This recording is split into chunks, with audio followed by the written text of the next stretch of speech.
Hello everyone, welcome back. This is Jogendra Kumar and in this video we are talking about the circular motion.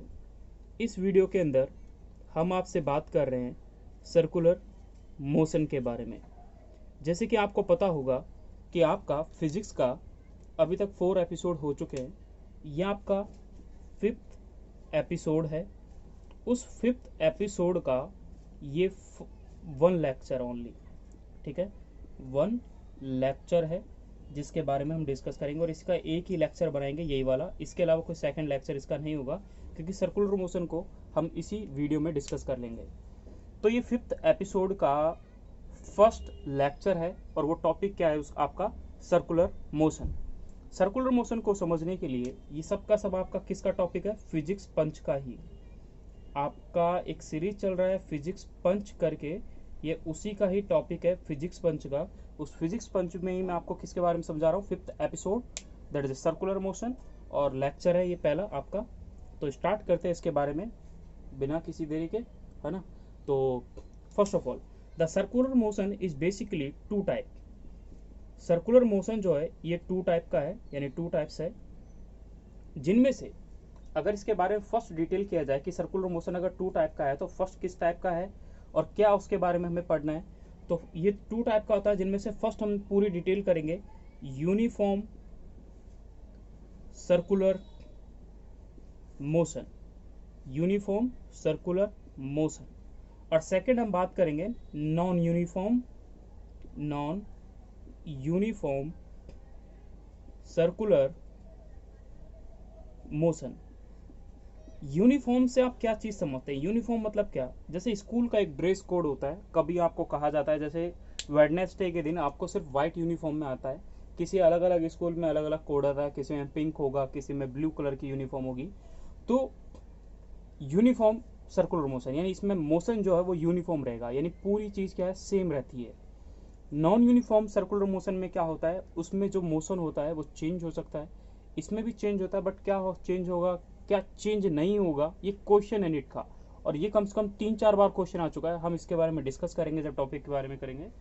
तो आप heading लिखें अब, ठीक है। पहले आपकी अब हेडिंग है यूनिफॉर्म सर्कुलर मोशन। आपकी अभी हेडिंग है uniform circular motion, that is the first जिसके बारे में हमें डिस्कस करना है और इम्पोर्टेंट है। अब इससे बहुत सारे क्वेश्चन पूछ जाते हैं। अब यूनिफॉर्म सर्कुलर मोशन क्या होता है वो समझें। यूनिफॉर्म सर्कुलर मोशन मतलब ये होता है कि कोई भी पार्टिकल अगर सर्कुलर पाथ में मूव कर रहा है, सर्कल में मूव कर रहा है, ठीक है, ओवल टाइप का बन गया। एक पार्टिकल जो है अगर वो सर्कुलर पाथ में मूव कर रहा है विद देयर वेलोसिटी, यानी वो रिवॉल्व कर रहा है particle with constant velocity, but होता क्या है, ये पार्टिकल का ओरिजिन है।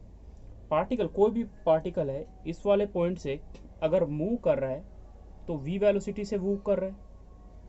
जब पार्टिकल यहाँ पहुंचेगा, यहाँ पहुंच गया, यहाँ जाने के बाद भी वो v वेलोसिटी से मूव करेगा।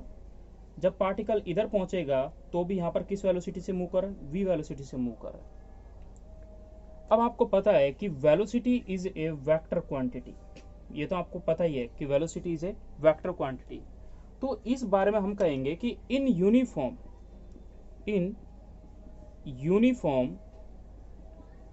सर्कुलर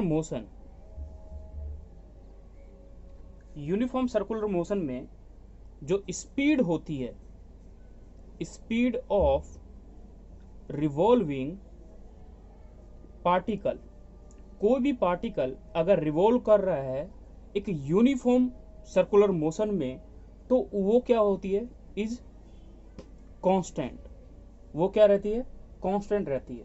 लेकिन इंपॉर्टेंट चीज यहां पर ये आ जाती है, तो लिखें फिर वो इंपॉर्टेंट वर्ड, बट क्या होता है यहां पर? स्पीड की मैंने बात करी तो स्पीड तो चेंज नहीं हो रही, स्पीड तो पूरे, स्पीड की बात करी तो स्पीड तो पूरे मोशन में क्या रही? सेम रही। यहां पर स्पीड क्या रही है? सेम रही है ना, यानी कांस्टेंट रही है। कांस्टेंट मतलब सेम रही। बट क्या हुआ? Due to change in direction, जैसे ही डायरेक्शन को चेंज किया, it follow it follow variable velocity. इसका मतलब ये हुआ कि इस कंडीशन में पार्टिकल की जो वेलोसिटी है वो चेंज हो रही है। यानी अगर आपसे क्वेश्चन पूछा जाए पहला, तो आप याद रखें इस चीज के बारे में कि स्पीड जो होती है वो तो यूनिफॉर्म सर्कुलर मोशन में सेम रहती है, बट चेंज क्या हो रही है, वेलोसिटी चेंज हो रही है।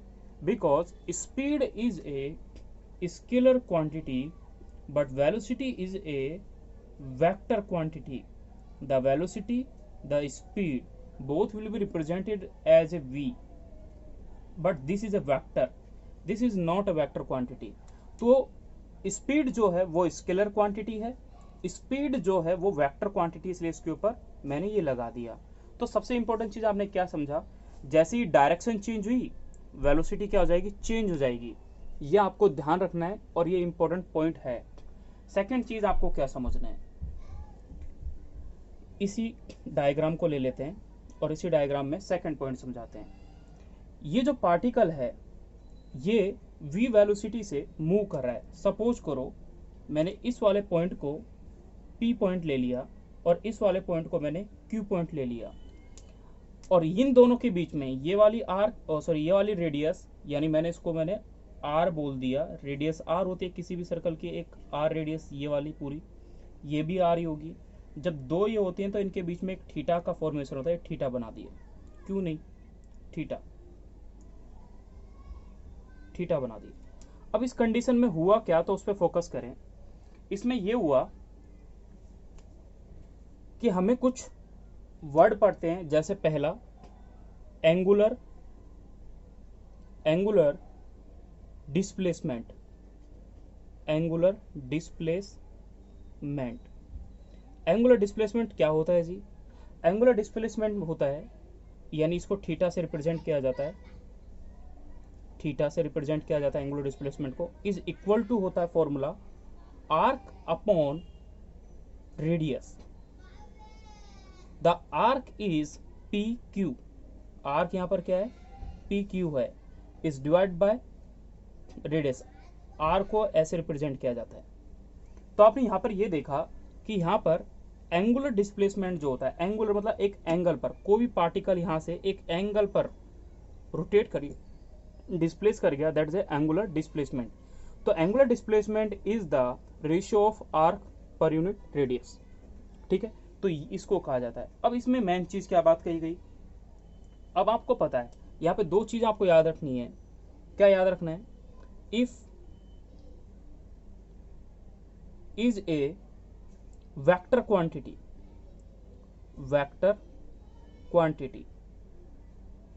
व्हेन, यानी इट इज वेक्टर क्वांटिटी कब होगी, when theta is very small quantity.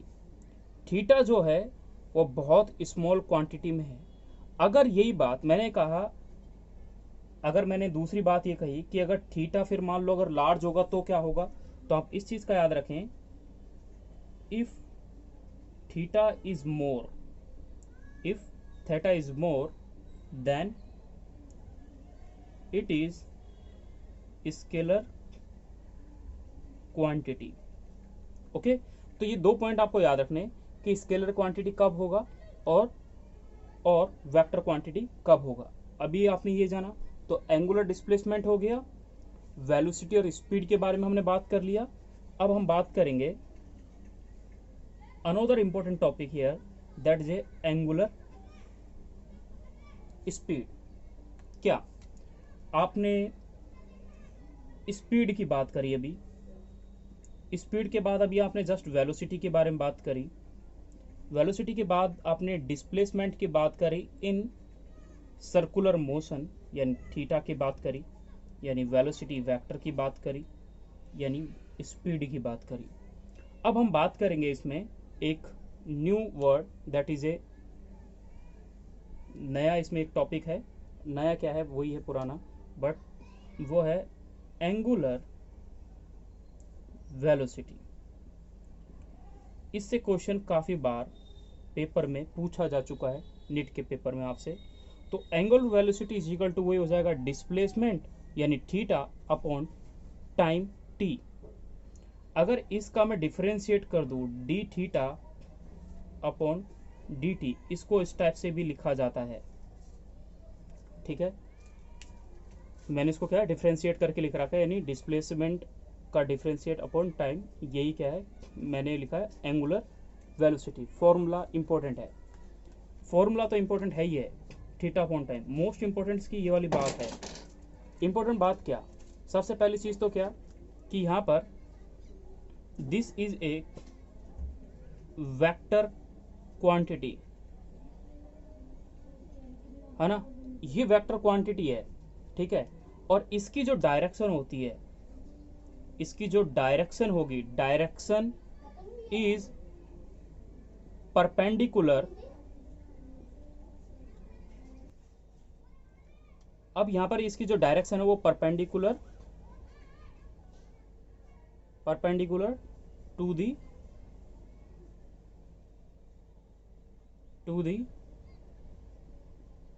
Plane of motion होती है, यानी मोशन के परपेंडिकुलर होती है किसकी डायरेक्शन, ओमेगा की।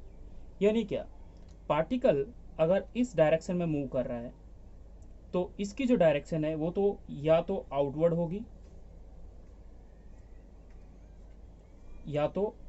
होगी, या इनवर्ड होगी। दो उसमें बात करते हैं हम इसके बारे में, या तो आउटवर्ड होती है या इनवर्ड होती है। अब इसमें समझना क्या है, मेन चीज क्या है, तो आपने 2 पॉइंट लिखे इसके बारे में कि एक वेक्टर क्वांटिटी होती है और direction is perpendicular to the plane of motion. Suppose करो पार्टिकल इस सर्कुलर पाथ में मूव कर रहा है, तो इसकी डायरेक्शन जो है क्या तो बोर्ड के अंदर की साइड होगी या बोर्ड के बाहर की डायरेक्शन में होगी, ठीक है। तो ये चीज मैंने दिखाया कि एक इनवर्ड, और ये मैं अभी लिखूंगा अभी दोबारा। बट उससे पहले इसका इंपॉर्टेंट जो क्वेश्चन जो काफी बार पूछा गया है वो क्या है, वो लिखना है आपको। वो इंपॉर्टेंट पॉइंट इसका ये है कि इन यूनिफॉर्म सर्कुलर मोशन, स्टार कर लो इसको, ये काफी बार नीट में और आपका जो पहले कभी AIPMT हुआ करता था उसमें ये क्वेश्चन पूछा जा चुका है और पूछा भी जाता है। इंपॉर्टेंट है क्योंकि ये भी पूछा जाता है। ये लिखा जाता है कि in circular uniform circular motion की बात करें, इट इज कांस्टेंट क्वांटिटी। सबसे इंपॉर्टेंट, कांस्टेंट क्वांटिटी का मतलब ये है कि ये चेंज नहीं होता। यूनिफॉर्म सर्कुलर मोशन के अंदर अगर आपसे कोई भी चीज जो पूछी जाती है कि कांस्टेंट कौन सी होती है, तो वो ये वाली रहती है, यानी सेम रहेगी, ओमेगा चेंज नहीं होता। आपने यहां पर देखा था कि जो वेलोसिटी है वो चेंज होती है विद डायरेक्शन। क्यों होती है, because this is A vector quantity. ये तो पढ़े थे, वेक्टर क्वांटिटी। अब वेक्टर क्वांटिटी है, इसकी वजह से चेंज हो रही है, बट ये भी तो वेक्टर क्वांटिटी है ओमेगा, तो ओमेगा चेंज क्यों नहीं हो रहा, तो ओमेगा कांस्टेंट रहता है, यानी सेम रहेगा इस पूरे सर्कुलर मोशन के अंदर। तो चेंज क्या हो रहा है, सिर्फ वेलोसिटी हो रही है, और स्पीड भी क्या रहती है, सेम रहती है, ठीक है। अब इसके लिए कुछ अनदर फॉर्मूले भी पढ़ते हैं हम। अब वो फॉर्मूले क्या होते हैं तो वो देखने हैं आपको। एक फॉर्मूला आपने भी जस्ट लिखा था, D theta upon D T. एक और फॉर्मूला हम इसका लिख सकते हैं, वो क्या होता है, omega is equal to formula होता है 2 pi upon t, this is the total time, into 2 pi 1 by t is equal to होता है फ्रीक्वेंसी, यानी f. This is the time period. कौन सा टाइम पीरियड, एक सर्कल है ना, पार्टिकल ने यहां से रिवॉल्व करना शुरू किया, तो इसने यहीं से मूव करके वापस जाओ, यहां आने में इसको जो टोटल टाइम लगा, तो this is the total time period in circular path, ठीक है। This F is the frequency. तो आपसे अगर ये पूछा जाए इस फॉर्म में, अगर आपको टाइम पीरियड दे रखा हो तो आप ओमेगा निकाल सकते हैं, एफ निकाल सकते हैं, ओमेगा निकाल सकते हैं अगर आपको एफ दे रखा है, ठीक है। अब हम इसके नेक्स्ट पॉइंट के बारे में लिखते हैं जो कि इंपॉर्टेंट बनता है। अभी हम एंगुलर वेलोसिटी के ही बारे में लिख रहे हैं, आपने एंगुलर वेलोसिटी हेडिंग लिखी होगी। और उस एंगुलर वेलोसिटी के बारे में क्या लाइन लिखनी है, if velocity of revolving particle is v। अगर किसी पार्टिकल की, जो रिवॉल्विंग पार्टिकल है, उसकी वेलोसिटी v है इन टेंजेंशियल डायरेक्शन। टेंजेंशियल डायरेक्शन का मतलब क्या होता है अभी देखेंगे हम। कि सपोज करो कि ये एक सर्कुलर मोशन है, इस सर्कुलर मोशन में एक पार्टिकल जो है ये टच होके, जैसे ये एक सर्कल है, यहां से कोई पार्टिकल ऐसे टच हो गया, this is the tangential line. इसको बोला टेंजेंशियल लाइन, यानी क्या, इस सर्कल की बाउंड्री को क्या टच होके जा रही है, दैट इज टेंजेंशियल लाइन। इसको बोला था टेंजेंशियल, ये डायरेक्शन है बट इसको बोलता है टेंजेंशियल लाइन। ठीक है, अब इसमें हुआ क्या वो देखें कि टेंजेंशियल डायरेक्शन में कि कोई भी पार्टिकल अगर v वेलोसिटी से इस डायरेक्शन में मूव कर रहा है तो इस कंडीशन में क्या होगा। ये कोई पार्टिकल है,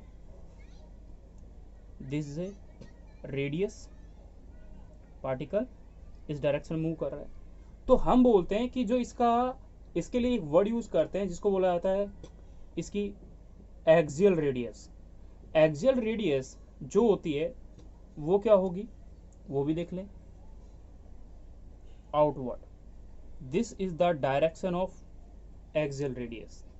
ये दोनों के दोनों एक दूसरे के क्या होते हैं 90 डिग्री होते हैं, बट जस्ट आपने लिखा द एंगुलर वेलोसिटी यानी omega is also perpendicular to this. तो परपेंडिकुलर दिस क्या होगा, अगर मैंने डॉट लिखा यानी ओमेगा, तो इस डॉट का मतलब है आउटसाइड। अगर मैंने क्रॉस लिखा ओमेगा तो इसका मतलब है ये क्या है, इनसाइड है। अब मैग्नेटिक फील्ड इन 12th क्लास में इसके बारे में पढ़ते हो कि अगर कोई भी पार्टिकल अगर एंटी क्लॉकवाइज मूव कर रहा है, कैसे एंटी क्लॉकवाइज, तो वो आउटवर्ड डायरेक्शन में ओमेगा लगेगा। ओमेगा कैसे लग रहा है, आउटवर्ड डायरेक्शन में लग रहा है, दिस इज द ओमेगा। तो पार्टिकल यूं मूव कर रहा है, सर्कल में यूं मूव कर रहा है, तो वो पार्टिकल कहाँ है, थंब क्या रिप्रेजेंट कर रहा है, ओमेगा को रिप्रेजेंट कर रहा है, यानी ये क्या है आउटवर्ड दी बोर्ड है। लेकिन अगर पार्टिकल क्लॉकवाइज मूव कर रहा है, क्लॉकवाइज मतलब क्या, क्लॉक तो यूं चलती है, पार्टिकल अगर यूं मूव कर रहा है तो थंब किस डायरेक्शन में जा रहा है, डाउनवर्ड, इनसाइड द बोर्ड। तो ये क्या रिप्रेजेंट कर रहा है, इनसाइड, यानी ओमेगा क्या है, इनसाइड द बोर्ड है।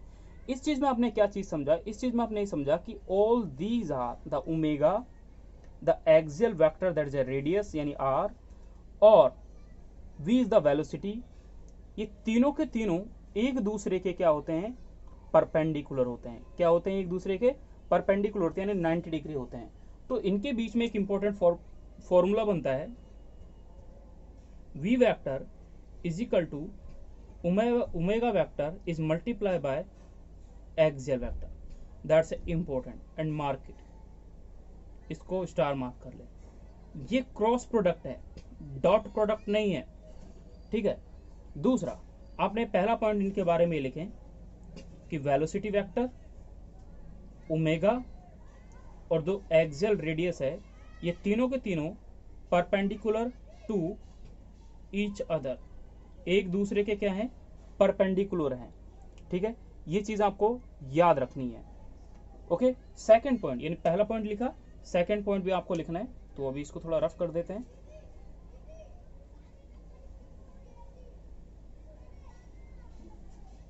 पहला पॉइंट ये लिखा आपने, सेकंड पॉइंट इसी के बारे में लिखें कि वेलोसिटी वेक्टर एंड जो एक्सियल वेक्टर यानी radius r, both are variable. दोनों के दोनों क्या हैं, वेरिएबल हैं, यानी वेरिएबल वेक्टर हैं। वेयर ओमेगा जो है ये कांस्टेंट है, is a constant vector. That's important point.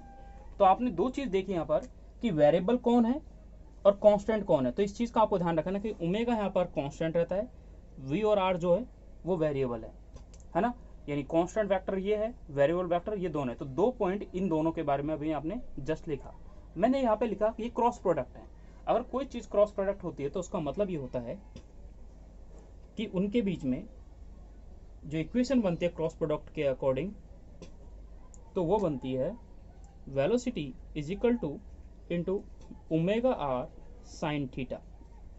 अगर थीटा 90 डिग्री है तो साइन थीटा की वैल्यू 90 डिग्री की होती है 1, साइन 90 की वैल्यू कितनी होती है 1, और वो 1 होगी तो वेलोसिटी इज इक्वल टू क्या हो जाएगा ओमेगा इंटू आर। ये फॉर्मूला आपको याद रखना है, काफी बार आपको काम आएगा कि this is the relation in between the angular velocity and the linear velocity.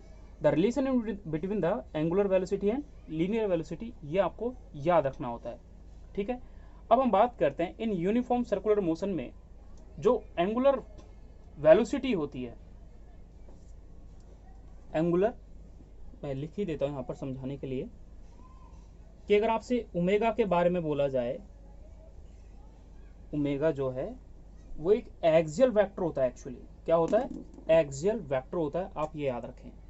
In circular motion, in uniform circular motion, this is the angular velocity is a axial vector. कौन सा वेक्टर, ये एक एक्सियल वेक्टर होता है, यह आपको याद रखना है, यानी इसको मैं ऐसे लिखूंगा। ठीक है, ये चीज आपने लिखी। अब दूसरी हम क्या बात करते हैं कि अगर यूनिफॉर्म सर्कुलर मोशन में हम change in direction of velocity के बारे में पता लगाते हैं, तो वहां पर सेंट्रीपिटल एक्सेलरेशन जो होता है वो तो एग्जिस्ट करेगा, वो वहां पर प्रेजेंट होता है, बट वहां पर क्या एब्सेंट होगा वो आप देखें। यानी इंपॉर्टेंट पॉइंट है नेक्स्ट, उसको लिखना है in uniform circular motion. Uniform circular motion, इस मोशन में बात करें due to change in velocity, sorry change in velocity नहीं, change in direction of velocity. ठीक है, किसी भी वेलोसिटी की अगर डायरेक्शन को मैं चेंज करूंगा तो उस कंडीशन में क्या होता है, सेंट्रीपिटल, कौन सा, centripetal acceleration exist,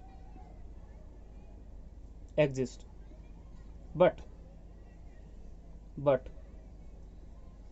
tangential acceleration is zero. That's important point. आपने क्या चीज जानी, आपने ये चीज जानी कि अगर किसी भी पार्टिकल के अंदर बात करते हैं तो जो सर्कुलर मोशन में मूव कर रहा है, यानी कोई भी पार्टिकल अगर इस सर्कुलर पाथ में मूव कर रहा है, तो इस पार्टिकल की अगर मैंने ये वाला यहाँ पे है इसकी वेलोसिटी, इसकी वेलोसिटी, इन दोनों का अगर मैंने चेंज निकाला, यानी चेंज इन डायरेक्शन की वजह से वेलोसिटी चेंज हो गई, तो होता क्या है, सेंट्रीपिटल फोर्स जो होता है ना, दो फोर्स जस्ट हम अभी पढ़ेंगे, एक पढ़ते हैं टेंजेंशियल फोर्स और एक्सेलरेशन, और एक पढ़ेंगे तो टेंजेंशियल एक्सेलरेशन हमेशा उस पार्टिकल की डायरेक्शन में होगा जिस डायरेक्शन में क्या होगा, मोशन होगा। तो मोशन इस डायरेक्शन में है तो टेंजेंशियल एक्सेलरेशन भी इसी डायरेक्शन में होगा। और सेंट्रीपिटल एक्सेलरेशन जो होता है वो इस डायरेक्शन में होता है। कौन सा एक्सेलरेशन, सेंट्रीपिटल एक्सेलरेशन। जो सेंटर की ओर हो वो सेंट्रीपिटल होता है, जो टेंजेंशियली हो वो टेंजेंशियल एक्सेलरेशन होता है, पार्टिकल इस डायरेक्शन में। तो इसने बोला कि this centripetal acceleration is exist but this will be zero. क्यों चेंज हुआ, क्यों, क्योंकि डायरेक्शन चेंज होती है ना, तो मैग्नीट्यूड में चेंज आती है, वैल्यू चेंज आती है। और ये जो होता है tangential acceleration, this is the differentiation of the value of यानी वेलोसिटी। वेलोसिटी का डिफरेंशिएशन का क्या बोलता है, डिफरेंशिएशन होता है ये। ठीक है, अब इसमें होता क्या है तो उससे आप पता लगाएंगे। जैसे अभी मैं आपको बताता हूँ, ये आपने लिख लिया अभी, ठीक है, ये लिख लिया, इसी में लिखना है, इसी के बारे में समझना है भी हमें। और ठीक है, ये हेडिंग लिख ली ना आपने, तो इसी में समझना है कि जब कोई भी पार्टिकल, एक पार्टिकल है कोई, सर्कुलर पाथ में मूव कर रहा है, ओरिजिन इस पॉइंट P से कोई भी पार्टिकल है वो मूव कर रहा है, तो इस वाली डायरेक्शन में पार्टिकल की क्या डायरेक्शन है, इस डायरेक्शन में। बट मुझे क्या है, वेक्टर डिफरेंस निकालना है। और वेक्टर डिफरेंस निकालने के लिए मैं एक पार्टिकल को, जो ये कंपोनेंट होता है ये वाला, जो इस डायरेक्शन मैंने v1 लिया था मान लो, तो उसे मुझे क्या लेना पड़ेगा, अपोजिट में लेना पड़ेगा। अगर मैं वेक्टर डिफरेंस निकालूंगा तो क्या निकालना होता है तब, वेक्टर डिफरेंस निकालना होता है उस कंडीशन में हम क्या करते हैं, एक कंपोनेंट को हम नेगेटिव डायरेक्शन में लेते हैं, यानी ये वाले कंपोनेंट जो वेलोसिटी का था उसको मैंने क्या ले लिया, माइनस का v1। जब एक पार्टिकल इस पूरे आर्क को कंप्लीट करने के बाद जब यहाँ पहुंचेगा तो यहाँ पर इसकी एक वेलोसिटी होगी, वो हो जाएगी v2, वो प्लस में है। बट ये पार्टिकल जो है, इसको आप देखें, जब पार्टिकल, अब इन दोनों का रिजल्टेंट यानी इसका यही आ गया, इन दोनों का जो रिजल्टेंट होगा वो कुछ इस डायरेक्शन में होगा। यहाँ पर इन दोनों के बीच में एक थीटा एंगल बना। अगर ये थीटा एंगल, मतलब वो सॉरी, ये थीटा एंगल नहीं बोलेंगे, इसको थीटा एंगल नहीं बोलेंगे, इन दोनों के बीच में कोई थीटा एंगल बना, ठीक है,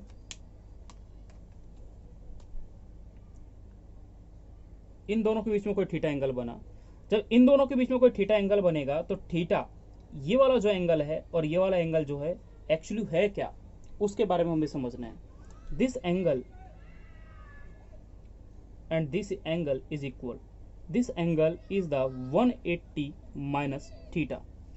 180 माइनस थीटा यानी P पॉइंट पे अगर मैंने बात करी और इस वाले मैंने पॉइंट पे बात करी, ये आपका Q पॉइंट हो गया। यहाँ पर अगर एंगल थीटा है, जैसे मैं इसको कंपोनेंट को ऐसा हाफ कर देता हूँ तो ये थीटा बाई 2 हो जाएगा। थीटा बाई 2 हो जाएगा तो ये पूरा कंपोनेंट क्या होगा, 90 डिग्री हो जाएगा। 90 डिग्री हो जाएगा तो थीटा इस पूरे में से, क्योंकि ये आपको क्या बन रहा है, एक पैरेललोग्राम बन रहा है। तो पैरेललोग्राम में क्या होता है कि अगर इसका मैं इसके लिए देखना चाहूँगा, इसके लिए देखना चाहूँगा तो ये 180 है ना, 180 पूरा है। जैसे ये लाइन है, इस लाइन पे ये जो एंगल बन रहा है ये 180 बन रहा है। बट यहीं पे मैंने एक लाइन बनाई तो मैंने बोला ये थीटा है, तो ये वाला थीटा फिर क्या होगा, तो ये हो जाएगा 180 माइनस थीटा। तो this is the 180 minus theta, ठीक है, ये चीज़ आपको थोड़ा याद रखना है। तो ये थीटा हो जाएगा तो ये 180 माइनस थीटा हो जाएगा, यानी पूरा एंगल जो इसके बारे में हम बात करेंगे, ये वाला। अब यहाँ पर बात क्या हुई, आपको वेक्टर डिफरेंस बताना है। तो वेक्टर डिफरेंस के लिए आप क्या करते हैं, आप लिखते हैं average acceleration is equal to v2 minus v1 component is divided by delta t, and this acceleration is equal to 2v sin theta by 2 is divided by delta t.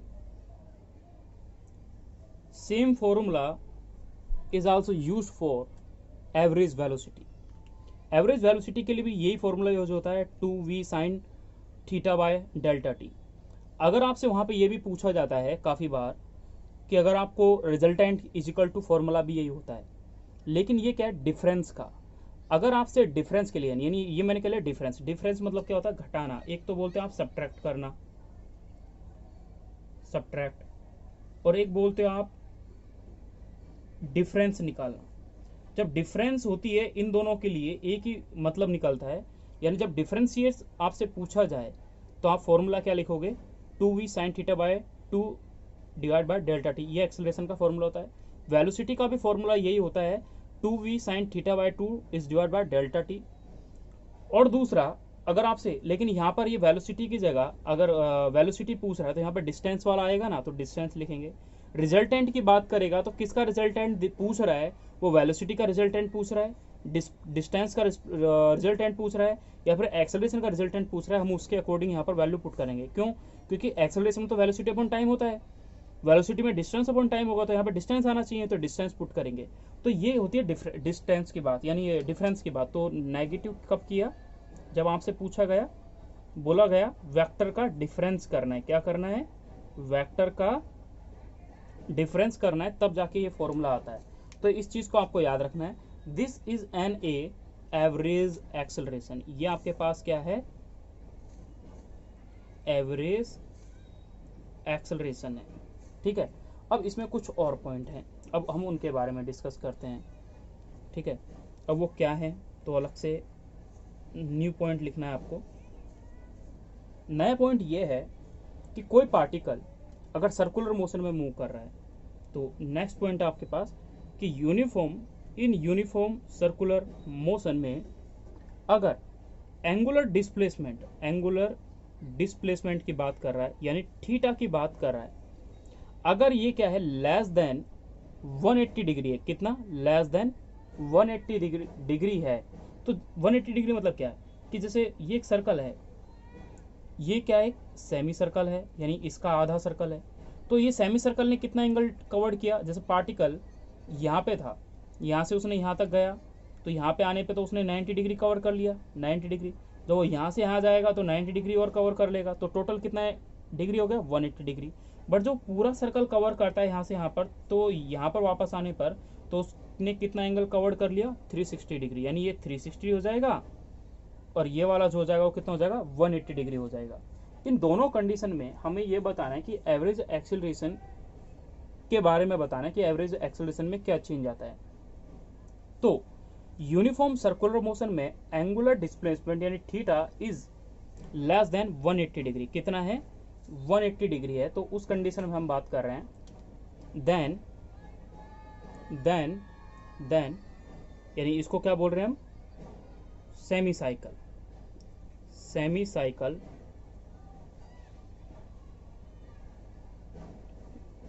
Then क्यों लिखें, हमने लिखे सेमी साइकिल फॉर्म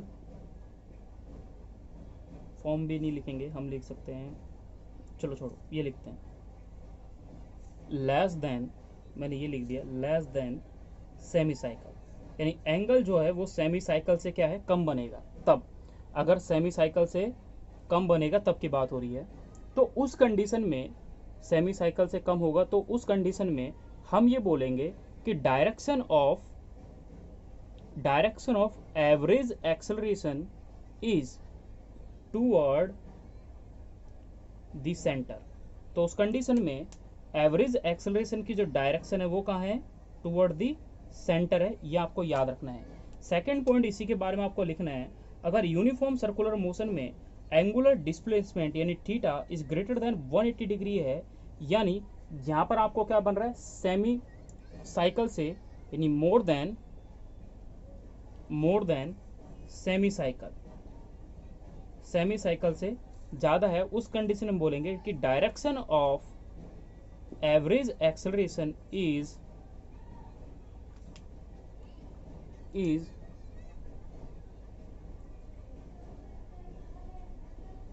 आउटसाइड, वो किधर होगी outside होगी, ये आपको याद रखनी है टूवर्ड द आउटसाइड। तो आउटसाइड डायरेक्शन में कब है इनसाइड डायरेक्शन में कब है ये आपको याद रखना है, ये आपने भी देखा है एवरेज एक्सेलरेशन के बारे में, ठीक है। अब एवरेज एक्सेलरेशन की अगर आपसे बात की जा रही है तो आप ये बात बोलेंगे। अब हम नेक्स्ट एक और लाइन लिखनी है हमें, वो लाइन क्या है, वो लाइन कुछ इस टाइप से है, अगर यूनिफॉर्म सर्कुलर मोशन में है ना, अगर एक साइकिल, तो एवरेज एक्सेलरेशन जो होता है वो कंटिन्यूसली डिक्रीज कर रहा है एक साइकिल के अंदर, यानी ऐसा बोला गया इन यूनिफॉर्म सर्कुलर मोशन, इसके अंदर क्या हुआ during the motion of one cycle, एक साइकिल मतलब कंप्लीट ये पूरा चक्कर लगाने के लिए साइकिल जो एवरेज एक्सेलरेशन होता है वो कंटिन्यूसली क्या होगा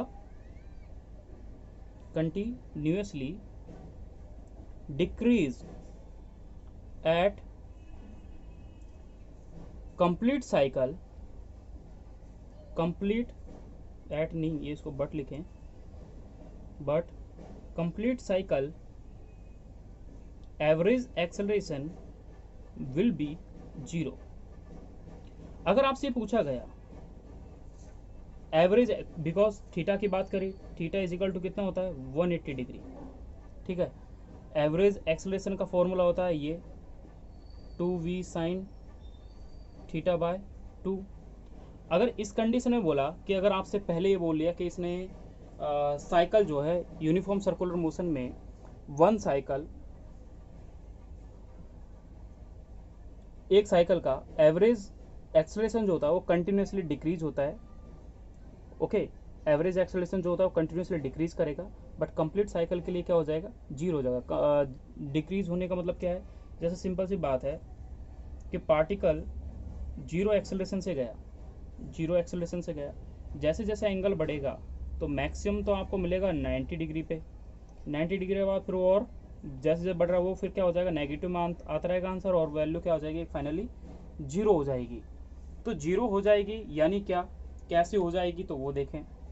जब साइकिल इसने पूरे उसको कवर्ड कर लिया, क्योंकि जैसे देखो अब यहाँ पे थीटा की वैल्यू आप पुट करोगे, अब यहाँ पे मैंने पहले पुट करा क्या बोलते हैं 45 डिग्री, उसकी वैल्यू पुट कर दूंगा। 30 डिग्री पुट करते हैं तो 30 1/2, फिर 1/√2 पुट करेंगे, फिर √3/2 60 डिग्री की पुट करेंगे, और फिर बाद में 90 डिग्री की वन वैल्यू पुट करेंगे। तो जैसे जैसे पुट किया आपने तो वैल्यू क्या हो रही है, कंटिन्यूसली डिक्रीज होती जा रही है, ये आपने देखा।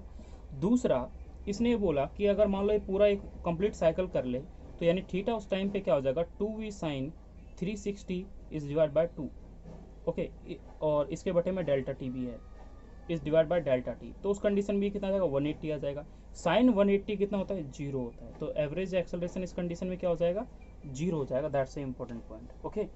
अब यहाँ पे और भी कई चीज़ें होती हैं, अब क्या होती हैं वो देखें। एवरेज एक्सेलरेशन के बारे में आप लिख रहे हैं यहाँ पे, नेक्स्ट भी एवरेज एक्सेलरेशन के बारे में ही है। एवरेज एक्सेलरेशन में क्या है कि व्हेन, अगर आपसे बोल दिया है when theta is very small, theta अगर आपको बहुत छोटा दे रखा है तब क्या होगा, then average acceleration as not average, this is the instantaneous acceleration, और इसको कहा जाता है सेंट्रीपिटल एक्सेलरेशन, ओके। इसको यूज किया जाता है, use for very small displacement. याद रखें कि बहुत कम डिस्प्लेसमेंट के लिए इसको यूज किया जाता है। आपने क्या चीज देखी, देखो इसने बोला, ये हम सारा का सारा किसके लिए पढ़ रहे हैं, हम पढ़ रहे हैं एवरेज एक्सेलरेशन के बारे में। इसने बोला when theta is very small, तो average acceleration as a instantaneous acceleration, और इंस्टेंटेनियस एक्सेलरेशन को क्या बोला गया, सेंट्रीपिटल एक्सेलरेशन कहा गया है। ये तब यूज करेंगे जब थीटा क्या है, बहुत छोटा है। तो इस कंडीशन में हुआ क्या वो देखें, यानी क्या, साइन थीटा बाय 2 आपको दे रखा था, this value is equal to theta by 2। Now we know about that the average acceleration, now this average acceleration is not an average, it will be instantaneous या centripetal acceleration, this is equal to 2v into theta by 2 is divided by delta t. Now this value is cut. Now you find out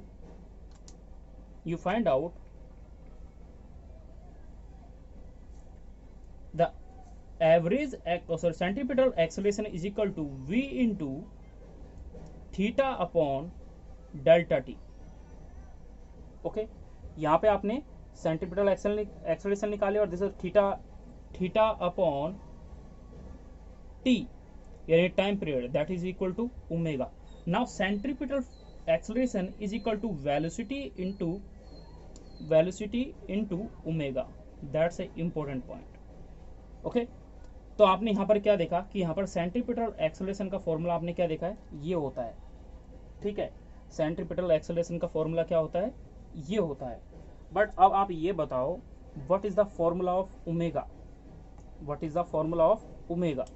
we know about that omega is equal to, sorry, velocity is equal to omega into r, ये formula होता है। Now the put the value of omega here, now you find the another formula of centripetal acceleration, that is equal to omega की value जैसे आप यहाँ पे put करेंगे तो ये हो जाएगा v डिवाइड बाय आर, तो ओमेगा की ये फॉर्मूला हो जाएगा v square divide by r. Now another formula in form of omega, okay, ये इसको कैपिटल आर लिख देते हैं। अगर मैंने ओमेगा की जगह वेलोसिटी अपॉन आर रखा तो ये वाला फॉर्मूला आया, लेकिन अगर मैंने रेडियस की जगह ये वाला फॉर्मूला पुट किया यानी ओमेगा डिवाइड बाय आर, तो फॉर्मूला क्या बनेगा वो चीज़ आपको पता होनी चाहिए। या फिर आपसे एक और फॉर्मूला बन जाता है, अगर वेलोसिटी की जगह मैं ये वाला फॉर्मूला लिख दूं तो ये बन जाएगा ओमेगा स्क्वायर इंटू आर, ठीक है। तो आपके पास ये तीन फॉर्मूले, तीनों के बेस पे आप इसको याद रखते हैं। This is the most important formula जिससे डायरेक्टली हर चीज़ को याद रखा जाता है। इसी से आप ये फॉर्मूला ड्राइव कर सकते हो, बट साथ में ये फॉर्मूला याद होना चाहिए। तो उसके लिए आप क्या करते हो, आप पढ़ते हो force is equal to centripetal acceleration, centripetal force is equal to होता है m v square divide by r, m v square divide by r. Force is equal to होता है एम ए, एम से एम कट गया, acceleration is equal to क्या आ जाएगा, v square divide by r. This is also a centripetal force. तो centripetal force जैसे आपको याद रहेगा तो आप एक्सेलरेशन भी निकाल सकते हो। तो उस चीज के बारे में आपको ये ध्यान रखना है, that's a important formula that will be used, because मैंने जस्ट अभी यहाँ पे आपको यहाँ पर कौन सा बता रहे हैं हम, यूनिफॉर्म सर्कुलर मोशन में ओनली टेंजेंशियल एक्सेलरेशन प्रेजेंट होता है, सॉरी सेंट्रीपिटल एक्सेलरेशन प्रेजेंट होता है, टेंजेंशियल एक्सेलरेशन यहाँ पर क्या होता है, जीरो होता है। टेंजेंशियल एक्सेलरेशन अगर यहाँ पर जीरो है तो वो कहीं ना कहीं पे तो एग्जिट करता होगा, तो वो एग्जिस्ट करेगा in the non uniform circular motion के अंदर। तो हम उसके बारे में वहाँ पे और ज़्यादा से डिटेल करेंगे, ठीक है।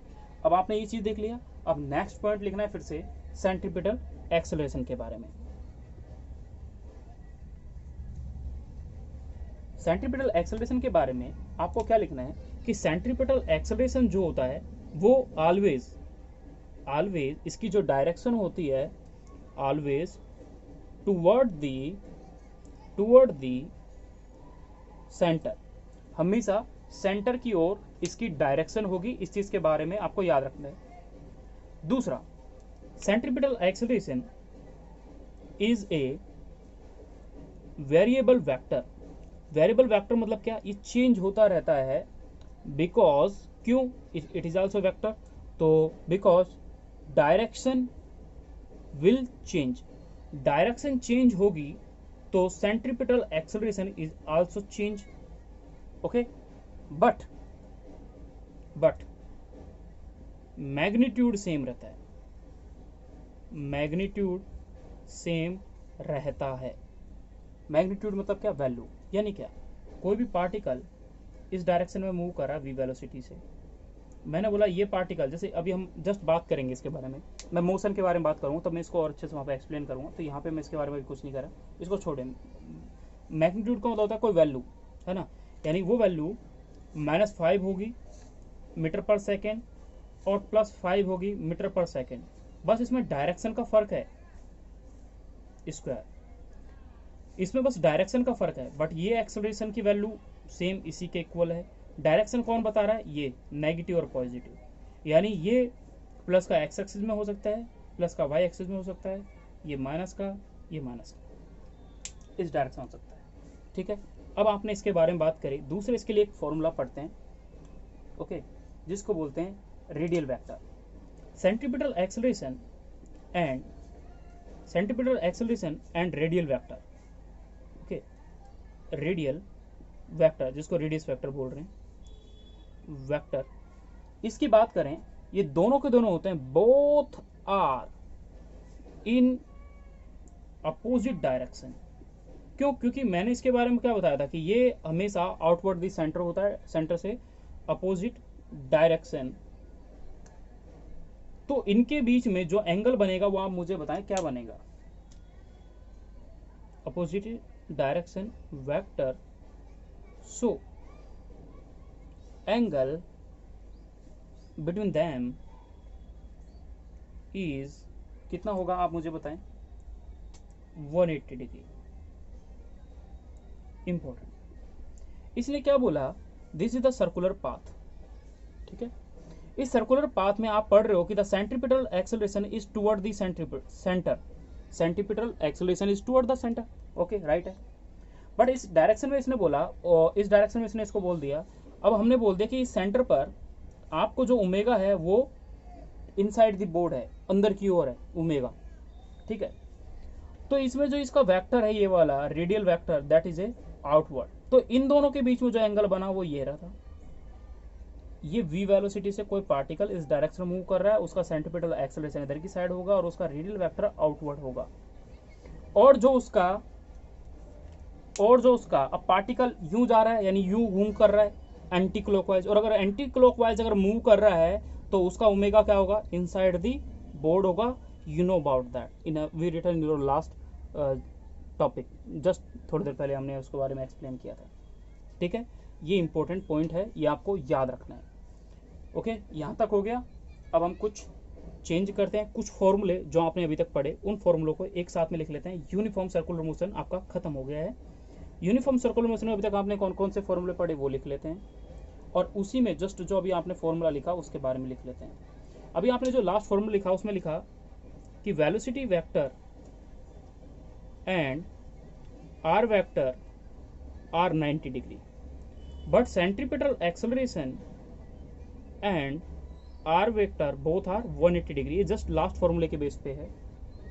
Omega always make 90 degree with all component, हर कंपोनेंट के साथ ओमेगा जो है ये हमेशा 90 डिग्री बनाता है विद ऑल कंपोनेंट। जितने भी कंपोनेंट होंगे उनके साथ कितना डिग्री एंगल बनाएगा, ये 90 डिग्री बनाएगा। 90 डिग्री विद ऑल कंपोनेंट जो इसके साथ में होंगे, यानी वेलोसिटी, सेंट्रीपिटल एक्सेलरेशन, अगर हम क्या डिस्प्लेसमेंट की बात करें तो भी ठीक है। ये चीज़ आपने देखी। नाउ अब हम इसी में किस चीज़ के जो आपने फॉर्मूले पढ़े हम उसके बारे में देख लेते हैं। अभी तक जो फॉर्मूले देखे वो क्या है, यानी क्या होता काफ़ी बार यही फॉर्मूला कि centripetal acceleration is a dot product of radius is equal to 0। Okay, ये क्वेश्चन है, मैंने पूछा ये पॉसिबल है, ये पहला ऑप्शन है। दूसरा ऑप्शन मैंने दे दिया the centripetal acceleration is dot product of R vector is greater than 0। Third option मैंने बोल दिया आपको centripetal acceleration into R product is less than 0, is greater than, is less than 0। And fourth is the centripetal acceleration into R vector is infinitive.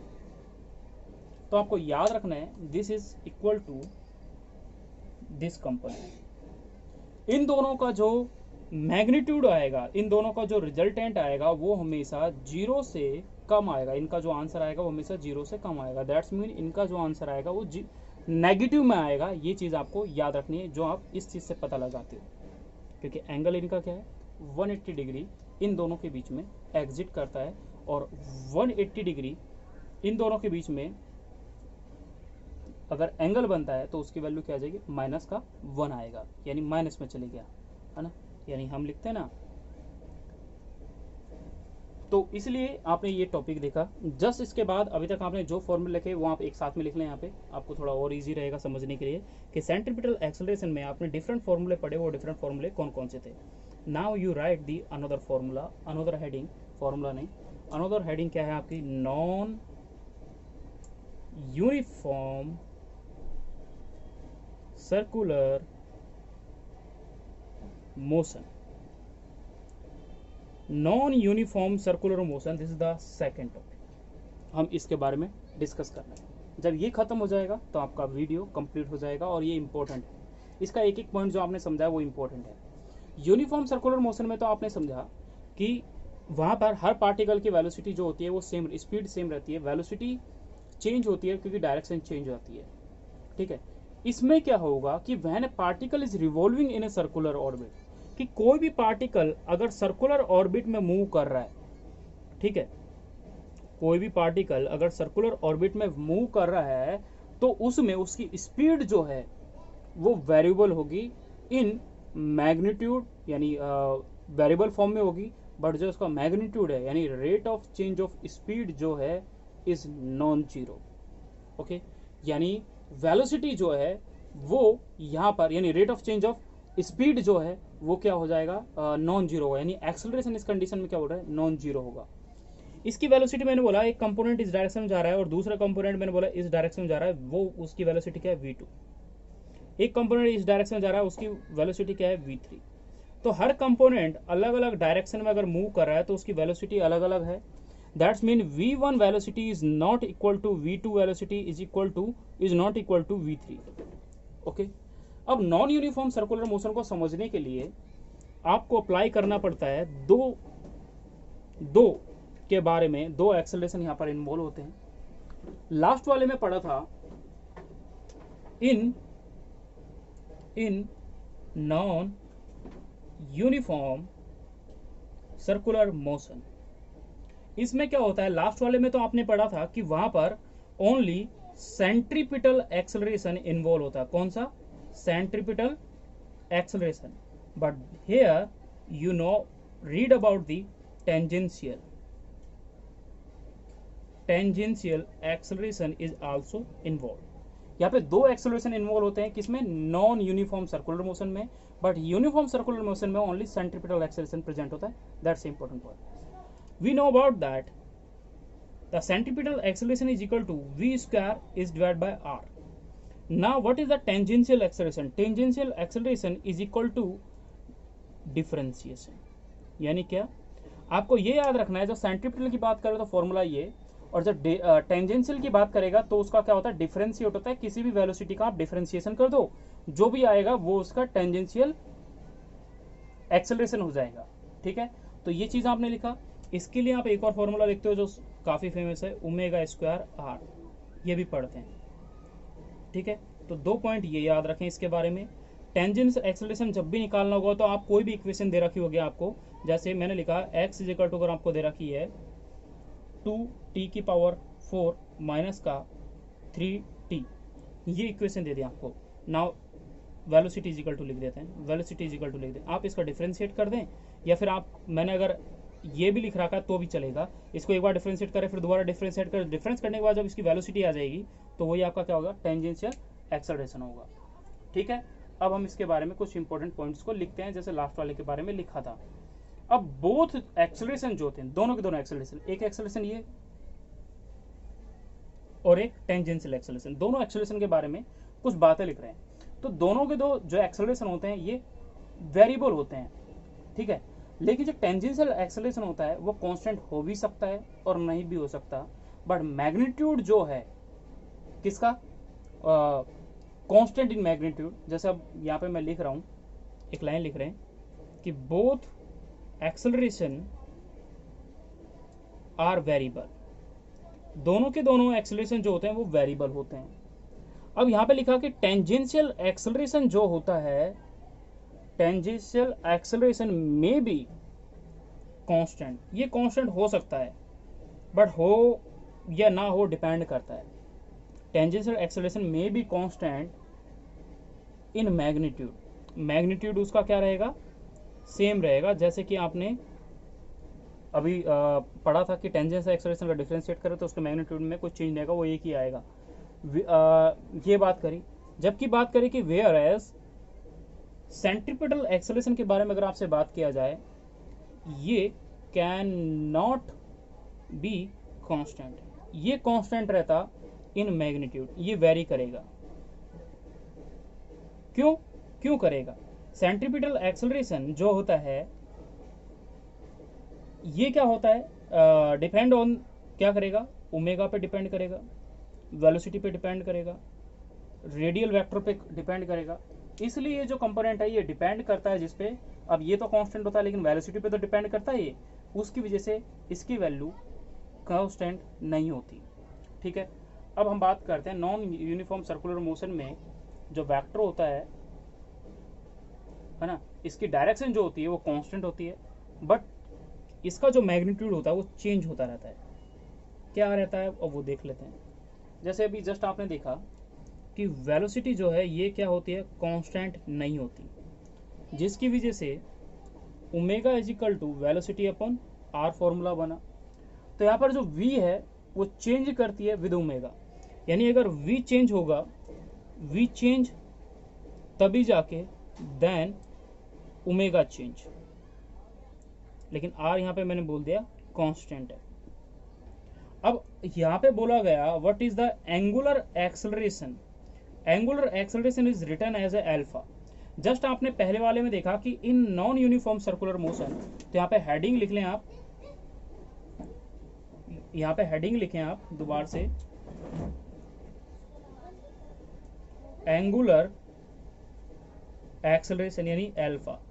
The formula is equal to d omega divide by d t. Okay, अगर alpha is equal to 0 रख दें, इसका मतलब है ये कब होगा? In uniform circular motion. Alpha is equal to 0 कहाँ है? यूनिफॉर्म सर्कुलर मोशन में.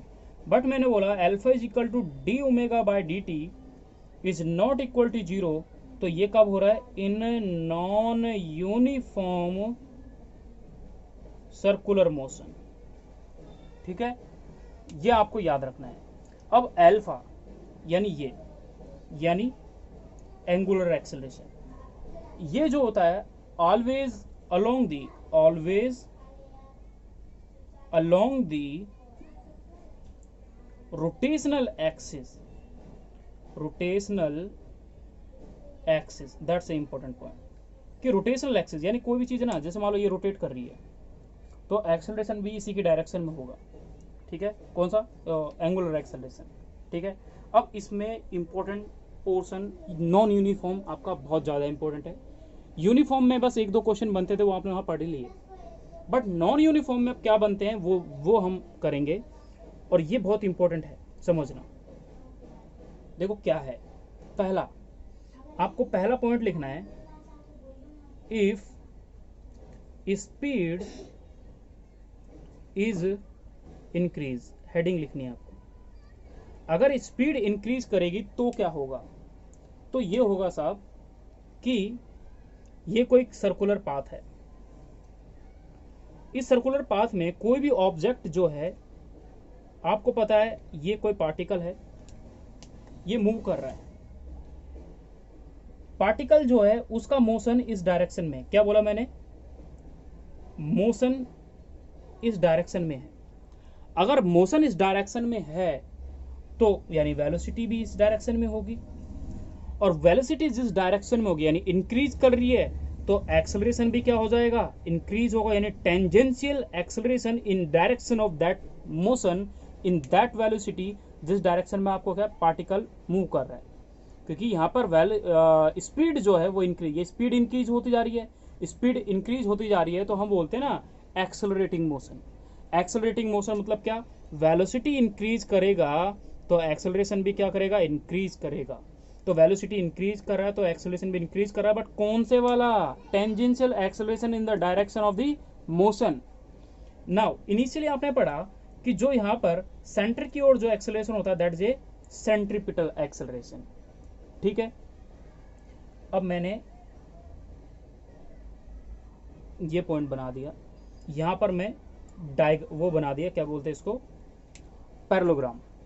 उस पैरेललोग्राम में मैंने बोला कि ये कंपोनेंट जो है इसका एक मैंने बोल दिया रिजल्टेंट, ये मैं अगर बनाना चाहूँ, ये मैंने बना दिया, तो इन दोनों के बीच में जो वेलोसिटी वेक्टर है और इनके बीच में एक एंगल है थीटा। अगर ये थीटा एंगल का फॉर्मेशन होता है तो तब क्या होगा? तब हम आगे बात करेंगे। इसको लिख दिया हमने dv/dt। दूसरी चीज क्या, यहां पर जो ओमेगा है इनसाइड द बोर्ड, और एंगुलर एक्सेलरेशन वो भी क्या होगा? अगर ये इनसाइड है तो ये भी क्या हो जाएगा? इनसाइड द बोर्ड, यानी सॉरी आउटसाइड यार, इनसाइड बोर्ड। ठीक है, क्यों? क्योंकि पार्टिकल इस डायरेक्शन में मूव कर रहा है तो ओमेगा आउटवर्ड, पार्टिकल का मोशन फिंगर शो कर रही है तो फिंगर यूं ये मूव करा तो ओमेगा और अल्फा क्या हो जाएंगे? आउटसाइड हो जाएंगे। ठीक है, ये चीज आपने अभी यहां पर देखा।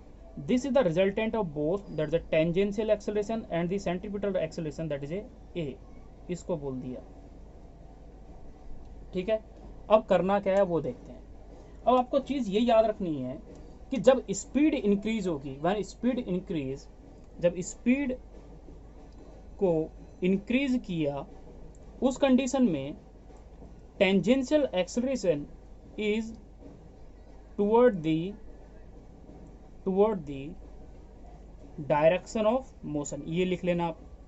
ठीक है, एंड सेंट्रीपिटल एक्सेलरेशन कहाँ है? Toward the centre. ये चीज तो मैंने पहले बोल भी दिया, इसको आप लिखना भी आपको। ठीक है, अब आपने ये लिख लिया।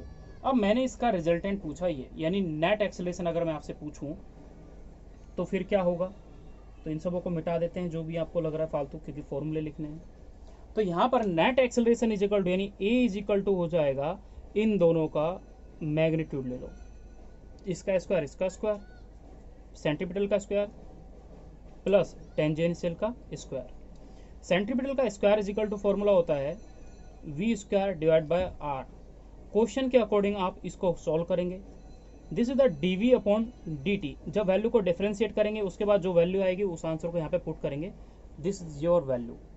That's a important formula. आपसे ये हमेशा पूछेगा कि नॉन यूनिफॉर्म सर्कुलर मोशन में, ये क्वेश्चन आता है, बहुत इंपॉर्टेंट है, इनका रेशो पूछ ले। मैंने आपसे पूछा what is the ratio of tangential acceleration और sir centripetal acceleration and tangential acceleration, तो इन दोनों का मेरे को, ये क्या आपके पास नेट एक्सेलरेशन है, ये पूछ ले। ये पीएमटी में आया हुआ क्वेश्चन है, ये वाला ये पूछा हुआ है। या फिर आपसे इसका मैग्नीट्यूड पूछ ले, तो मैग्नीट्यूड निकालना आना चाहिए। ठीक है, तो जैसी कंडीशन यानी स्पीड इंक्रीज हुई तो ये वाला फॉर्मूला यूज कर देंगे। अगर वो आपसे नेट एक्सेलरेशन पूछे और टेंजेंशियल, और आपको टेंजेंशियल एक्सेलरेशन और सेंट्रीपिटल एक्सेलरेशन दे रखा हो, तो ये फॉर्मूला आपने लिख लिया। एक और फॉर्मूला लिखना है आपको इसी में, कि इसके अंदर अगर मैंने पूछा तो देखो ये क्या बन रहा है वो देखें। मैंने एक डायरेक्शन ये बनाई, एक डायरेक्शन मैंने ये बनाई, एक डायरेक्शन मैंने ये बनाई, फिर मैंने ये थीटा है, यहाँ पर भी डॉट करके बनाया, और एक कंपोनेंट ये है। मैंने इस पूरे को मैंने यहाँ पे लिख दिया, ये है सेंट्रीपिटल एक्सेलरेशन। अगर ये अब ये क्या स्क्वायर सा लग रहा है, तो इसकी जो ये भुजा है वो ये वाली भुजा ये होगी, यानी ये भी सेंट्रीपिटल एक्सेलरेशन होगा। ये अगर टेंजेंशियल एक्सेलरेशन है, ये वाला ये टेंजेंशियल एक्सेलरेशन है, तो ये वाली भी क्या हो जाएगी, टेंजेंशियल एक्सेलरेशन हो जाएगी। मैंने हमेशा बताया कि थीटा के सामने वाली जो भी होती है उसको क्या बोला जाता है, परपेंडिकुलर।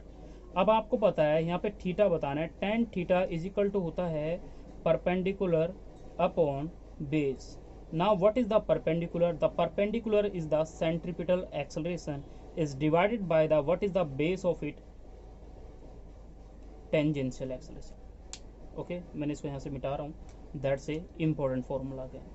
अगर आपसे थीटा पूछा जाए तो आप कैसे निकाल सकते हैं, tan इनवर्स एक्सेलरेशन, इसकी वैल्यू मिलेगी, आप उसको फाइंड आउट करेंगे और इजी से इसको कैलकुलेट कर देंगे। तो यहाँ पर जो थीटा बनता है वो थीटा क्या होता है, एक्वेट एंगल होता है। कौन सा एंगल होता है यहाँ पर theta is less than 90 degree, that's why this is a acute angle, है ना, एक्वेट एंगल, ये याद रखना। ठीक है, ये कंडीशन पड़ी, उस कंडीशन में स्पीड इंक्रीज कर रही तो सेंट्रीपिटल एक्सेलरेशन और टेंजेंशियल एक्सेलरेशन से आपने उसका एवरेज यानी नेट एक्सेलरेशन निकाल लिया, और नेट एक्सेलरेशन के बाद आपसे थीटा पूछ लिया। ठीक है, अब सेकंड कंडीशन, इसी में सेकंड कंडीशन जो कि इंपॉर्टेंट है, ये भी इंपॉर्टेंट थी। सेकंड कंडीशन मैंने बोल दी बी लिखना है, if speed is decreasing, if speed is decreasing, speed अगर डिक्रीजिंग कर रही है तो उस कंडीशन में क्या होगा। देखो अब सिंपल चीज है, सोचो इस चीज को कि अगर पार्टिकल स्पीड कब डिक्रीज होती है, पार्टिकल इस डायरेक्शन मूव कर रहा है v वेलोसिटी से, लेकिन उस पर जब रिटार्डिंग एक्सेलरेशन अप्लाई होता है, कौन सा, this is the retarding acceleration. Retarding acceleration है तो टेंजेंशियली, बट ये क्या है, एक रिटार्डिंग एक्सेलरेशन जो होता है, इसकी स्पीड यानी जब दोनों ये क्या होते हैं अपोजिट डायरेक्शन में होते हैं, तब जाके स्पीड क्या होती है, डिक्रीज होती है। ठीक है, मोशन अगर इस डायरेक्शन में है और ये पार्टिकल इस डायरेक्शन में जा रहा है, तो ये पार्टिकल फाइनली क्या हो जाएगा, स्टॉप हो जाएगा। यानी वेलोसिटी इस डायरेक्शन में है और एक्सेलरेशन इस डायरेक्शन में, तो ये दोनों अपोजिट हैं एक दूसरे के। बट मैंने बोला दोनों के दोनों एक साथ में हैं, यानी वेलोसिटी ये और एक्सेलरेशन ये, तो स्पीड यहाँ पर क्या है, इंक्रीज हो रही है। जो पहली वाली कंडीशन थी उसमें इंक्रीज कर रही थी, दोनों के दोनों एक ही डायरेक्शन में थे, बट यहाँ पर दोनों क्या आगे अपोजिट आ जाएंगे। क्यों, क्योंकि स्पीड यहाँ पर क्या कर रही है, डिक्रीज कर जाएगी। तो आप एक लाइन लिख ले समझने के लिए कि यहाँ पर टेंजेंशियल एक्सेलरेशन जो है वो क्या है, opposite to the direction of motion. That's a important word, समझना ऐसे है, पार्टिकल है, मोशन इस डायरेक्शन में है, वेलोसिटी भी इसी डायरेक्शन में है, but tangential acceleration is in opposite direction. Omega जो है वो आउटवर्ड है, अल्फा जो है वो भी आउटवर्ड है। अब मेरे से ये पूछ ले कि व्हाट, और सेंट्रीपिटल एक्सेलरेशन तो आप जानते हो, this is the centripetal acceleration toward the centre. ठीक है, अब मुझे इसका रिजल्टेंट बनाना है, तो साहब इसका रिजल्टेंट ये मैंने इधर खींच दिया।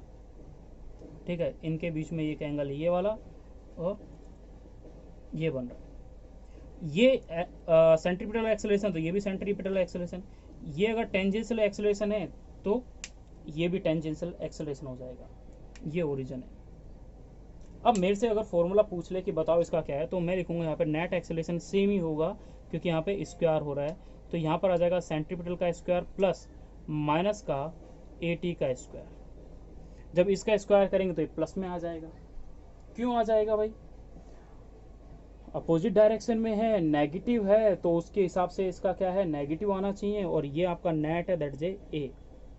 यहाँ पर जो एंगल बनता है उसको मैंने नाम दे दिया अल्फा, पहले वाले में थीटा दिया था, इसका नाम अल्फा दे दिया, सॉरी फाई दे दिया, ठीक है, जो भी यहाँ पे एंगल देते हैं। यहाँ पर फिर वैल्यू पुट करें तो आपके पास आंसर सेम वही आता है, v square divide by r, इसका स्क्वायर। जब इसका स्क्वायर करेंगे और वैल्यू पुट करके तो आ जाएगा dv अपॉन dt का ही स्क्वायर।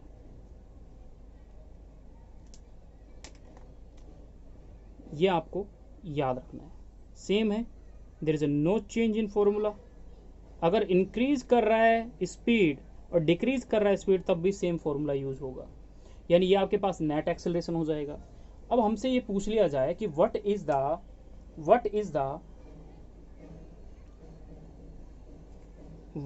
द एंगल, यानी वही tan phi is equal to हो जाएगा centripetal acceleration is divide by tangential acceleration, यही होगा। अब सेंट्रीपिटल एक्सेलरेशन यानी ये तो मैंने लिखा tan फाई, बट मुझे तो फाइंड आउट करना है ये जो एंगल बनेगा थीटा वाला। देखो ये एंगल फाई है और मैं ये वाला एंगल बनाऊं, ये वाला ये एंगल क्या हो जाएगा? अब ये पूरी लाइन 180 है, यानी क्या है, थीटा है। ये क्या पूरा क्या है, थीटा है। अगर मुझे थीटा फाइंड आउट करना तो थीटा इज इक्वल टू हो जाएगा इस पूरे 180 डिग्री में से अगर मैं इस फाई वाले को घटा दूं, क्योंकि ये पूरी की पूरी लाइन क्या है 180 है, यानी पूरी की पूरी क्या है 180 है, इस 180 में से अगर मैं इस फाई को घटा दूं तो मेरे पास ये बचा कुचा ये आ जाएगा ना, तो ये एक फॉर्मूला हो जाएगा थीटा। ये तो फाई था और हमें थीटा बताना है। अब इसके लिए आप क्या करेंगे, theta is equal to 180 degree minus का, यहाँ पर फाई की वैल्यू फाइंड आउट कर लें। फाई की वैल्यू यहाँ पर इससे क्या आ जाएगी, ये आ जाएगी, फाई इज इक्वल टू आ जाएगा tan inverse centripetal acceleration, tangential acceleration. Now put the value here. Now you got a new answer, that is theta is equal to हो जाएगा 180 डिग्री माइनस का tan inverse centripetal acceleration into tangential acceleration. This is a important another formula. Mark it star. ठीक है, तो ये चीज आप यहां से याद रख सकते हो। अब यहाँ पर जो एंगल आया, यहाँ पर जो थीटा आया वो क्या आ जाएगा, ऑप्टिक्स एंगल आएगा, यानी theta is greater then 90 degree, यानी क्या हो जाएगा यहाँ पर ऑप्ट्यूस हो जाएगा। इसको क्या बोलते हैं, ऑप्ट्यूस एंगल। क्यों बोलते हैं, जब theta is greater then 90 degree तो उसको ऑप्ट्यूस बोलते हैं, और जब होता है उसको एक्विट एंगल बोलते हैं। तो this is the total condition of uniform acceleration and non uniform acceleration. इसमें आपको रेशो पूछा जा सकता है, जो रेशो बहुत इंपॉर्टेंट होता है, जो आपको आना चाहिए, क्योंकि रेशो इससे पूछे जाते हैं। जैसे सेंट्रीपिटल एक्सेलरेशन का रेशो क्या है, या फिर क्या बोलते हैं टेंजेंशियल एक्सेलरेशन का रेशो क्या है, ये आपसे काफ़ी बार पूछा जाएगा और इम्पोर्टेंट है अपने आप में। ठीक है, तो आपको इसके बारे में ध्यान रखना है कि अगर इससे रिलेटेड कोई क्वेश्चन आता है तो आप उसको कैसे टेकल करेंगे या कैसे उस क्वेश्चन को सॉल्व करेंगे, वो आपको आना चाहिए। ओके, उसके लिए आप क्या बोलते हैं, आप चाहेंगे, यानी आपके फरमाइश के ऊपर, डिमांड के ऊपर हम इसके बेस पे कुछ क्वेश्चन डाल देंगे अगर आपको चाहिए, बट वो कमेंट में होने चाहिए कि हाँ वी नीड इट। तो अगर आपको नीड है तो हम इसके क्वेश्चन सॉल्व करेंगे, अदरवाइज आप इसके कहीं से भी गूगल करें और 10-15 क्वेश्चन करें, 10-15 नहीं तो कम से कम 50 क्वेश्चन तो सॉल्व करें इसके। 50 नहीं, छोटा सा टॉपिक है, 10 से 20 क्वेश्चन इसके अच्छे डिफरेंट क्वेश्चन सॉल्व करें। And thank you for watching video. If you like then please keep support and love you all.